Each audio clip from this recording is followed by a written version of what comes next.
I hope you're having a great day.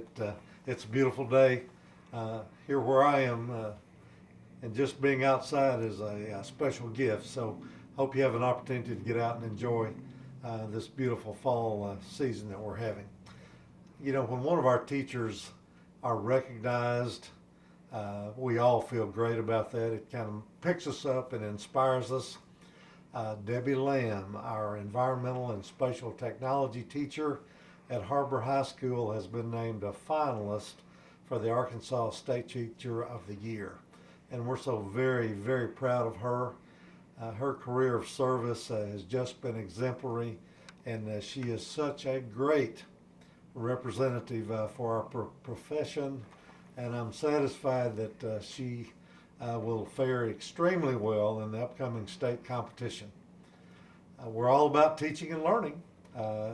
The Arkansas Advanced Initiative in Math and Science has just recognized kids from our two high schools for their academic performance, their accomplishment in science, technology, engineering, and math, especially as it relates to performance on the advanced placement test. Kids making 3s, 4s, or 5s on the AP exams in STEM areas in the Springdale School District earned more than $33,000 in incentive monies, and those funds were presented to them in assemblies at Springdale High School in Har-ber in the last couple of weeks. And then I would close this way. We continue to bring new facilities on board to help make teaching and learning the great things that they are in our school system. This past week, we dedicated the Archer Learning Center, and we're so very proud of the work that the staff there is doing.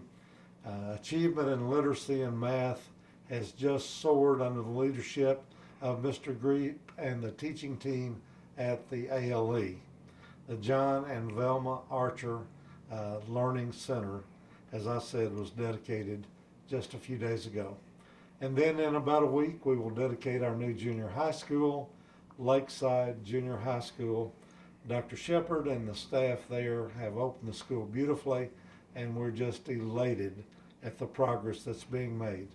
Our school system is moving forward every day because of the great work of each of you, and I thank you for choosing to serve in the Springdale school system. Have a great day.